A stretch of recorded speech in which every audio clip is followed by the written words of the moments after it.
Coucou les amis, aujourd'hui je reviens avec le livre des signaux. Découvrez la signification d'événements, de phénomènes, de maladies, comme des signaux sur votre chemin. Donc, en fait, ce sont des messages à capter en fait pour pas se tromper de chemin. Après, si on se trompe de chemin, c'est pas si grave, mais il y avoir des retombées un peu pas super agréables en fait. Donc voilà. Quand on nous montre des signes et qu'on n'en tient pas compte et qu'on s'obstine à aller dans une direction,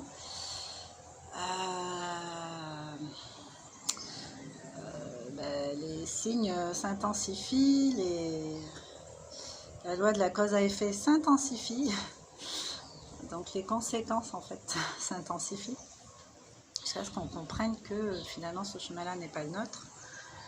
On devrait peut-être être un peu plus attentif à ce qu'on nous envoie, ce qu'on reçoit autour de nous. Donc c'est sûr, quand on n'y croit pas, on a du mal, mais à force de tomber sur la même situation, je pense qu'à un moment, il faut quand même se poser quelques questions.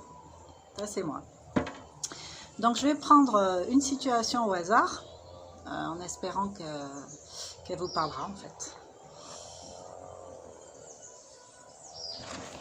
Alors, je suis tombée sur...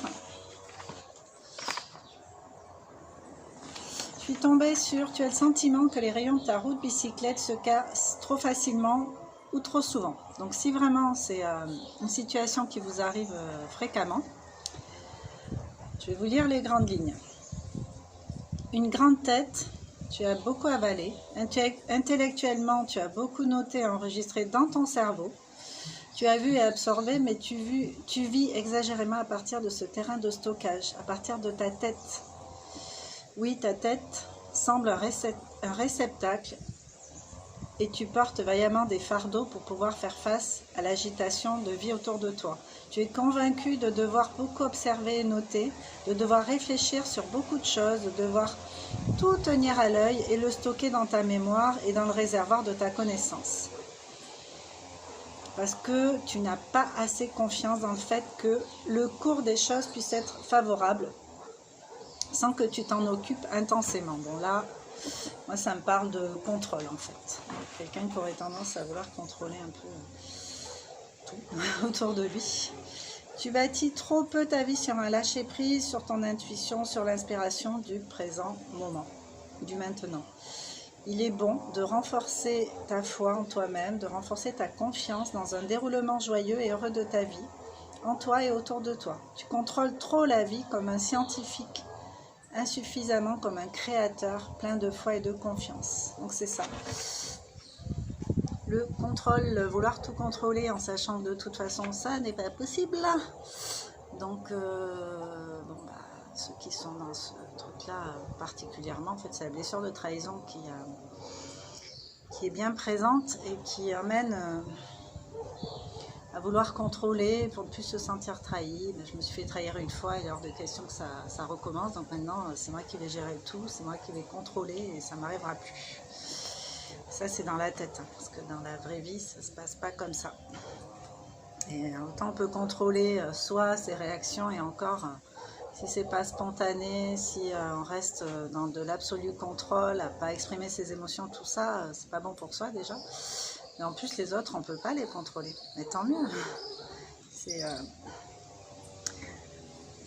ne pas contrôler, ça permet de laisser glisser, de lâcher prise et de cultiver la confiance qu'on peut avoir en soi, en la vie, en les autres. Donc voilà les grandes lignes. Je ne vais pas tout lire. On vous dit juste à la fin...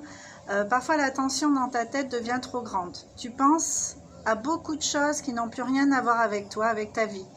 Tu t'éloignes de toi-même, de ton corps, de la vie elle-même. Tu ne peux plus suivre. Donc viens tout près de toi-même, descends dans ton corps et reste près de toi-même. Chaque moment de la journée, sans que tes pensées se trouvent déjà ailleurs. Donc on vous invite ici, pour ceux qui ont ce réflexe de vouloir contrôler, à essayer de rester dans le moment présent, d'apprécier le moment présent, sans penser à ce qui pourrait se passer après. C'est pas toujours nécessaire de penser à ce qui va se passer après. L'idéal, c'est quand même d'entretenir le moment présent. Ne charge pas de responsabilités lourdes et inutiles sur tes épaules. Ne laisse pas tes pensées séjourner sans cesse. Ce sera un fardeau et une pression pour toi. Laisse ta tête devenir un peu plus légère. Voilà, donc si vous avez le sentiment que les rayons de votre roue de vélo se cassent trop souvent, trop facilement, c'est ce que ça veut dire. Donc ce livre, il est bien fait parce qu'on trouve vraiment... donc le voilà, le livre des signaux. Et puis on trouve vraiment plein de cas de figure. Donc par exemple, faire l'expérience d'être victime d'un tremblement de terre, dévier le lavabo, la baignoire sont bouchés, quelqu'un est très agressif contre moi, il me menace, cela m'affecte. La voiture est heurtée à l'arrière par celle qui suit, la voiture perd une roue en roulant, collision frontale, ma carte bancaire se bloque, ta maison est frappée par la foudre, tu te cognes contre d'autres personnes, tu subis un incendie, ton ordinateur se bloque. Bon, enfin, il y a vraiment de tout. Je ne pourrais pas tout vous énumérer, comme vous pouvez voir. Voilà, donc c'est un livre qui est intéressant pour voir déjà si on se retrouve, si on est d'accord avec ça, et si on est d'accord avec ça, mettre les choses en place pour sortir des comportements qui nous bloquent, qui reviennent à chaque fois, qui se répètent, c'est qu'il y a des messages dedans, à ne pas ignorer. Voilà, sur ce, je vous souhaite une bien belle journée, prenez soin de vous et on se retrouve bientôt avec une autre vidéo. Ciao!